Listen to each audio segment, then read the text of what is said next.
Jadi berbicara munculnya IMB kawasan per RT itu ya, itu sebagai win-win solution.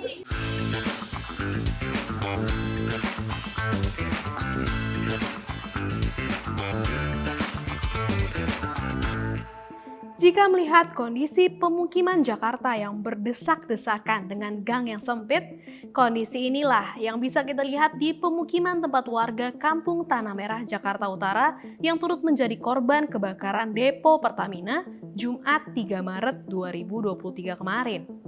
Meski posisinya sangat dekat dengan tembok terluar dari depo Pertamina, mereka menolak relokasi.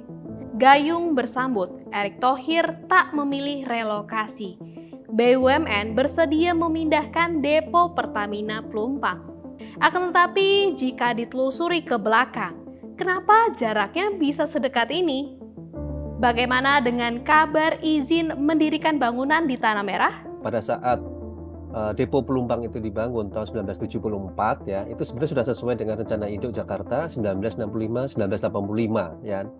Yang jaraknya 5 km dari pelabuhan. Artinya lokasi itu sudah sesuai, untuk distribusi juga sudah sesuai, bahkan diplotkan di sekitar tanah yang lokasi sekarang pun waktu itu masih kosong ya. Artinya sekitarnya masih berupa tanah kosong, kemudian sebagian besar justru daerahnya rawa-rawa. Itulah yang kemudian kita kenal ada rawa badak misalnya. Nah, secara teknis sudah diplot lokasi depo itu tadi akan dikelilingi atau dibuat daerah penyangga atau buffer zone itu 1 bahkan sampai 2 km ya. Secara teknis sudah direncanakan dengan awal. Artinya kalau itu kita patuhi sejak awal ya, bahkan pemerintah DKI juga ikut mengawal, maka bisa dipastikan daerah penyangga tadi tetap diperuntukkan untuk daerah penyangga ya. Usut demi usut, ternyata warga Kampung Tanah Merah ini menerima izin mendirikan bangunan kawasan yang bersifat sementara dan berlaku selama 3 tahun. Salah satu warga Tanah Merah berkata bahwa warga Tanah Merah RW 09 sudah dibuatkan KTP oleh gubernur saat itu, yakni Joko Widodo, jauh sebelum IMB kawasan sementara diberikan oleh mantan gubernur DKI Jakarta Anies Baswedan pada 2021 sebagai perwujudan janji kampanyenya. Dalam kampanyenya dulu, Anies Baswedan menjanjikan fasilitas kebutuhan dasar seperti air bersih melalui surat IMB kawasan.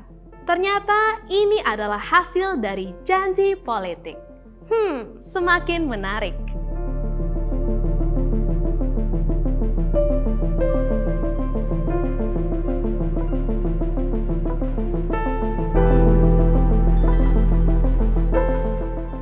Seharusnya jarak antara depo Pertamina dengan pemukiman yaitu selebar 50 meter. Namun buffer zone ini justru dijadikan tempat bermukim.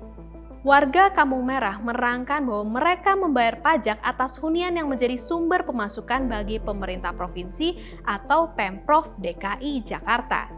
Mereka juga tak mengetahui berapa jarak buffer zone yang ditetapkan. Bagaimana peraturan izin lahan dan kepemilikan bangunan yang seharusnya? Padahal untuk membuat IMB tadi itu ada 2 syarat. Yang pertama, pada saat pemberian IMB itu harus tahu dulu status lahannya ya, di mana, siapa pemiliknya. Itu dibuktikan dengan surat hak milik ya. Kalaupun untuk komersial atau perdagangan ada surat HGB, hak guna bangunan. Jadi itu dulu.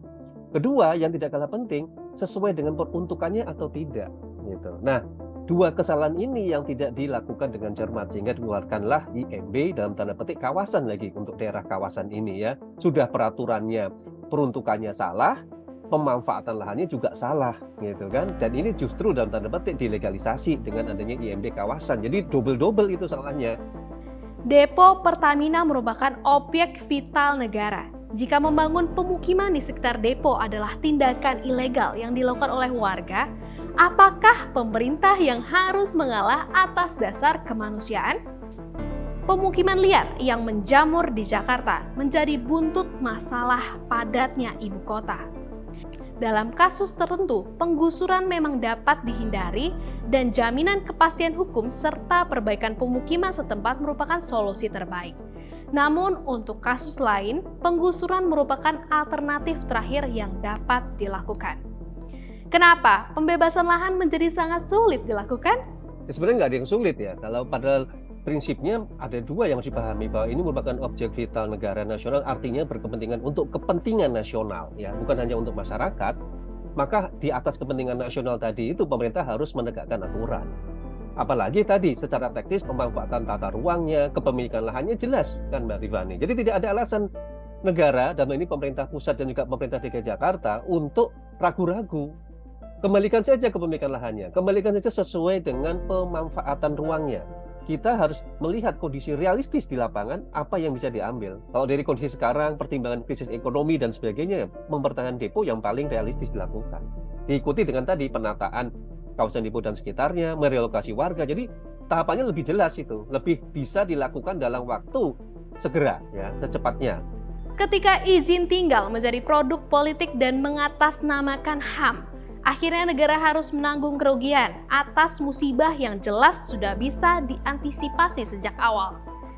Bagaimana menurut kalian? Apakah kalian mengerti mengenai izin huni? Kalian boleh taruh pendapat kalian di kolom komentar di bawah. Dan jangan lupa, saksikan Ada Apa Hari Ini hanya di YouTube Tempo.com.